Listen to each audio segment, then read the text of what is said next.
Shalom, shalom, bien-aimés dans le Seigneur, que la paix et la grâce du Seigneur soient avec vous encore aujourd'hui. Amen.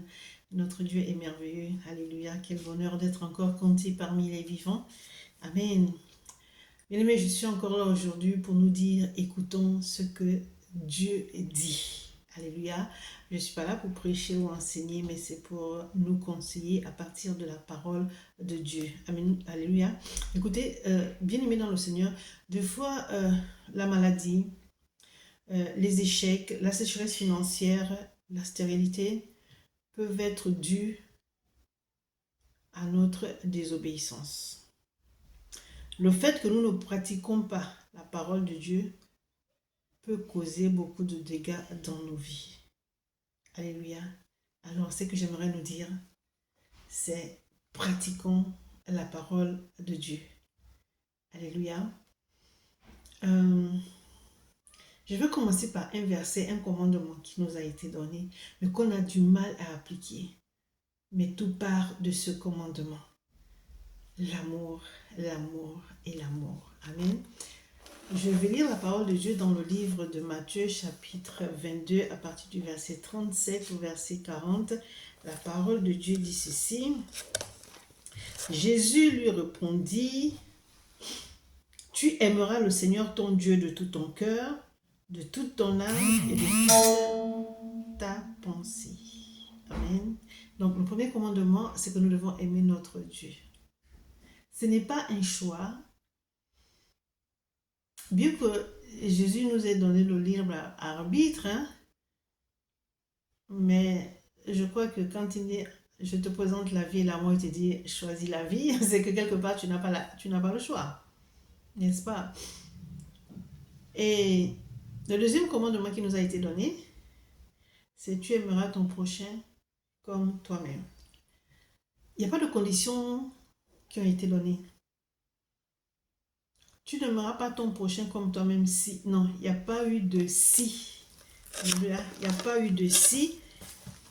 Le Seigneur nous a tout simplement dit, tu aimeras ton prochain comme toi-même. Alléluia. Donc, ce qui voudrait dire que ton prochain, c'est toi-même. Amen. Je vais commencer à lire quelques versets pour essayer de nous conscientiser. Amen. Proverbe 28, verset 9 nous dit ceci. Si quelqu'un détourne l'oreille pour ne pas écouter la loi, sa prière même est une abomination. Alléluia. Bien aimé, tu ne peux pas être enfant de Dieu et ne pas marcher selon la parole de Dieu. Et puis tu te mets à prier. On te dit tu aimeras ton prochain comme toi-même, mais tu n'appliques pas cette recommandation. Et tu pries, tu demandes, Seigneur, je veux, Seigneur, je veux, Seigneur, donne-moi, Seigneur, donne-moi. Mais tu n'auras rien. La parole de Dieu dit que ta prière est une abomination. Tu détournes ton oreille de la loi, tu détournes ton oreille des commandements des préceptes de Dieu, mais tu veux que Dieu te donne ce que tu lui demandes. Un temps soit peu, soyons sérieux. Amen. Proverbe 29, verset 15. La verge et la correction donnent la sagesse, mais l'enfant livré à lui-même fait honte à sa mère. Bien-aimé dans le Seigneur, il y a des parents qui sont des missionnaires. C'est-à-dire que l'éducation de l'enfant est mise de côté. Tu épargnes ton enfant de la verge. L'enfant est livré à lui-même. L'enfant fait tout et n'importe quoi. L'enfant est dehors, les gens voient. Et après, c'est la renommée de qui? C'est la réputation de qui? Des parents. Tu ne t'occupes pas de ton enfant. Donc ton enfant se livre à tout. L'enfant va voler, l'enfant va mentir, l'enfant va se prostituer, l'enfant va mal parler, l'enfant n'aura de respect, n'aura de respect pour personne. Pourquoi? Parce que j'ai envie de dire, tu as échoué à l'éducation de ton enfant. Tu as laissé l'enfant faire tout et n'importe quoi. Donc l'enfant est livré à lui-même. L'enfant ne sait pas si ce qu'il fait c'est bien, si ce qu'il fait c'est mal. Je ne sais pas. On n'y a jamais repris. Tu n'as jamais dit à ton enfant, Je ne veux pas que tu t'adresses aux grandes personnes comme ça, quelle que soit la personne, parent ou pas parent, tu dois respecter la personne et tu dois parler avec respect. Tu ne lui as jamais dit ça. Alors l'enfant parle aux gens comme il veut. Tu laisses l'enfant, c'est un enfant. L'enfant a besoin d'être éduqué. L'enfant a besoin de ses parents. L'enfant a besoin qu'on lui parle, qu'on l'écoute pour pouvoir marcher dans la droiture. Mais tu épargnes l'enfant. La parole de Dieu dit quoi? La verge et la correction donnent la sagesse.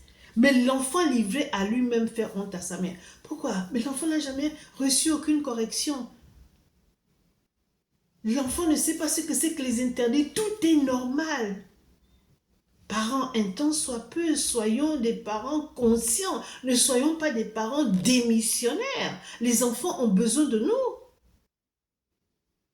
Ah, ça c'est l'enfant de qui? L'enfant de X. Oh, mais l'enfant de X est vraiment mal poli. Regardez un peu. Est-ce que ça vous fait plaisir qu'on vous dise ça?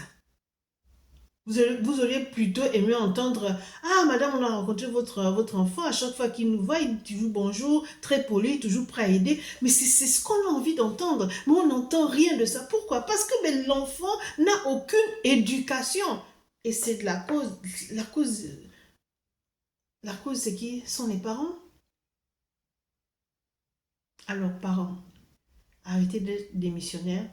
Prenez soin de cet héritage. Prenez soin des enfants.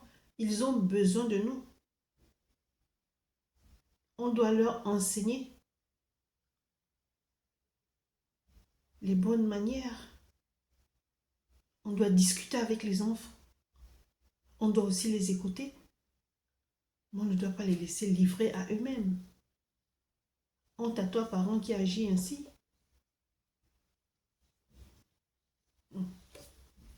Proverbe 25, verset 17. Mets rarement les pieds dans la maison de ton prochain, de peur qu'il ne soit rassasié de toi et qu'il te haïsse. Mets rarement les pieds, bien aimés dans le Seigneur, dans la maison de ton prochain, de peur qu'il ne soit rassasié de toi et qu'il te haïsse. Il y a des personnes qui ne savent pas rester chez eux. Tout le temps, je suis chez la voisine. Voisine, à demain, on se retrouve demain. Tout le temps. Ça veut dire que quand ton mari part au travail, les enfants au travail, toi aussi tu te prépares pour aller chez la voisine à 9h du matin, 10h du matin. Donc ça veut dire que chez toi tu ne fais rien. Tu es par exemple femme au foyer, la maison n'est pas balayée, le repas n'est pas prêt, ta chambre n'est même pas faite, la chambre des enfants non plus, mais tu t'es déjà habillée, make-up et tout pour aller chez la voisine. Bien aimé, même si non, cette voisine-là c'est ma soeur, c'est une amie, mais elle est comme ma soeur, un temps soit peu, hein. Faut rester chez toi. Ta soeur là que tu dis ta soeur, elle est peut-être mariée. À chaque fois que le mari vient du travail, c'est toi qu'il trouve là. Si tu aimes vraiment ton ami, tu ne vas pas agir comme ça. J'ai lu 2 commandements tout à l'heure, au début, non. Tu aimeras ton prochain comme toi-même. Si tu aimes ton prochain là, ta soeur là, que tu dis c'est ton ami, que tu dis c'est ta soeur, tu sais qu'à une certaine heure, tu dois rentrer chez toi parce qu'il ne faut pas que son mari vienne tout le temps te trouver chez elle. Et puis, ce n'est pas tous les jours que je vais aller voir mon ami, non. Il faut que je reste aussi chez moi. Si tu aimes ton ami, tu vas le faire ça. Si tu t'aimes aussi, tu vas faire ça. Si tu respectes le foyer de ton ami, tu vas agir comme ça. Mais tous les jours, même si elle ne te dit rien, toi-même, tu n'es pas gêné. Et tu vas raconter quoi? Vous avez peut-être une série que vous aimez. Et puis vous êtes là, vous zappez. Oui, hier, la série, tel a fait ça, tel a fait ça et tout. La suite, j'ai hâte de voir la suite. Voilà, les conversations tournent autour des telenovelas et tout. Et voilà, tu vas, peut-être que l'autre avait l'intention de faire son ménage, de faire à manger pour son mari et ses enfants. Mais elle n'a peut-être pas envie de te froisser en te disant, est-ce que tu peux pas un peu aller chez toi? Donc, elle te suit. La parole de Dieu dit, mets rarement les pieds dans la maison de ton prochain, de peur qu'il ne soit rassasié de toi et qu'il te haïsse. Donc je m'adresse là vraiment à nous, femmes. Il y a tellement à faire à la maison. Une femme au foyer, mais c'est un travail, je veux dire que c'est C'est noble d'être une femme au foyer. Vous imaginez, la femme, elle est chez elle, elle ne travaille pas, elle a décidé d'être au foyer. Et quand le mari arrive, la maison est propre, le repas est prêt, tu l'accueilles avec un sourire, tu as fait un travail, tu n'es pas restée assise, tu as travaillé parce que tu te dis, ben, quand ils vont rentrer, au moins que la maison soit propre et tout. Donc, ta famille arrive dans une maison propre et tu es accueillante. C'est pas en étant assise que tout s'est fait. Respecte un peu, respecte-toi, toi qui es femme au foyer, tu n'es pas n'importe qui. Amen. Proverbe 24, 17 dit, ne te réjouis pas de la chute de ton ennemi et que ton cœur ne soit pas dans l'allégresse quand il chancelle. Ne te réjouis pas de la chute de ton ennemi. Alléluia. De ton ennemi. Tu aimeras ton prochain comme toi-même. Qui est ton prochain? Ton ennemi est ton prochain. Alléluia. La parole de Dieu dit, ne te réjouis pas de la chute de ton ennemi. Alléluia. Et que ton cœur ne soit pas dans l'allégresse quand il chancelle. Donc quand ton ennemi chute, va vers lui. Ne te réjouis pas. Parce que c'est ton prochain. Peut-être que c'est lui qui a chuté aujourd'hui, demain ce sera toi. Alléluia. Bien-aimé dans le Seigneur, ton frère, ton ami, c'est pas seulement la personne avec qui tu t'entends. Là, la parole de Dieu n'a pas dit ne te réjouis pas de la chute de ton ami. Ne te réjouis pas de la chute de ton ennemi. Donc, ton ennemi, c'est ton prochain. Vous voyez? Au début, j'ai dit, il y a des moments où on est malade. Rien ne va dans la vie, sécheresse financière, stérilité dans tel domaine, je ne sais pas, beaucoup de choses peuvent se passer. Dans tout ce que tu fais, c'est échec, échec, échec. Pourquoi? Parce que tu ne pratiques pas la parole de Dieu. Tu n'aimes pas ton prochain comme toi-même parce que tu dis, c'est mon ennemi, je ne peux pas l'aimer, il ne peut pas être, non, non, c'est pas possible, il ne peut pas être mon prochain ne peut pas me faire du mal, mon prochain. Et la parole de Dieu nous dit, priez pour ceux qui vous persécutent. Qui te persécute? Ce sont tes ennemis, non? Ton ami ne peut pas te persécuter. S'il te persécute, c'est un ennemi. Mais la parole de Dieu dit, prie, bénis, ne maudis pas. Et ne te réjouis pas quand ton ennemi chute. Alléluia. Et que ton cœur ne soit pas dans l'allégresse lorsqu'il chancelle. Donc, bien-aimé dans le Seigneur, cette parole, elle est pour toi. Tu te dis, de toute manière, on ne s'entend pas. Pourquoi je m'occupe de... Regarde ce que la parole de Dieu te dit aujourd'hui. Ne te réjouis pas de la chute de ton ennemi. Ton ennemi, c'est ton prochain. Alléluia. Ah, Dieu est bon. Alléluia. Proverbe 25, verset 21-22 dit ceci. Si ton ennemi, oh my God, encore si ton ennemi a faim, donne-lui du pain. Si ton ennemi a soif, donne-lui de l'eau à boire. Si ton ennemi a faim, donne-lui du pain à manger. Si ton ennemi a soif, donne-lui de l'eau à boire. Alléluia. Verset 22 dit, car ce sont des charbons ardents que tu amasses sur sa tête et l'Éternel te récompensera. Bien-aimés dans le Seigneur, si nous faisons du bien à nos ennemis, ils peuvent éprouver de la honte. Parce qu'ils se disent, maintenant, j'en veux à cette personne. Je lui fais du mal. Comment je suis dans ce besoin et il me rend ce service?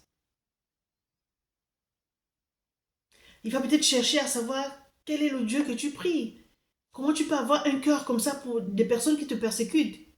Donc, peut-être que ce comportement va les attirer à Dieu et donc au salut. Donc, la parole de Dieu dit, quand tu donnes à manger à ton ennemi, quand tu donnes à boire à ton ennemi, la parole de Dieu dit que ce sont des charbons ardents que tu amasses sur leur tête. Et toi, l'Éternel va te récompenser. Vous voyez, on n'a pas dit ici, si ton ami a faim, donne-lui du pain à manger. Si ton ami a soif, donne-lui à boire. Non. On a dit ton ennemi. Donc ton ennemi est ton prochain. Tu aimeras ton prochain comme toi-même. Il n'y a pas eu de condition que si la personne ne t'aime pas, tu ne l'aimes pas. On n'a pas dit ça. Tu aimeras ton ennemi. Ton ennemi a faim, tu lui donnes à manger. Ton ennemi a soif, tu lui donnes à boire. Ton ennemi tombe, ne te réjouis pas. Va vers lui, relève-le. Alléluia. Alors, bien-aimé dans le Seigneur, si tu veux que Dieu te récompense, mets sa parole en pratique. Aime ton prochain comme toi-même. Et ton prochain ici, c'est qui? C'est ton ennemi. Il y a 2 passages de la Bible qui nous ont parlé, n'est-ce pas? Ne te réjouis pas de la chute de ton ennemi. Si ton ennemi a faim, donne-lui à manger. Si ton ennemi a soif, donne-lui à boire. Ce sont des charbons ardents, bien aimé dans le Seigneur, que tu amasses sur sa tête. Et toi, qu'est-ce que Dieu va faire? Dieu va te récompenser. Mon conseil, pratique la parole de Dieu. Ce n'est pas une faiblesse d'aimer son ennemi, de subvenir aux besoins de son ennemi. Ce n'est pas non plus une honte, mais sauf que tu as compris que ton ennemi, c'est ton prochain. Sauf que tu as compris qu'il te faut pratiquer la parole de Dieu, que les portes aussi te soient ouvertes. Alléluia. Et tu bénéficies des grâces, des faveurs de notre Père Céleste. Que Dieu vous bénisse. C'était votre homme, sœur et servante, le prophète Jérémie, du ministère des enfants perdus, président du mouvement des femmes abusées restaurées par Christ. Amen.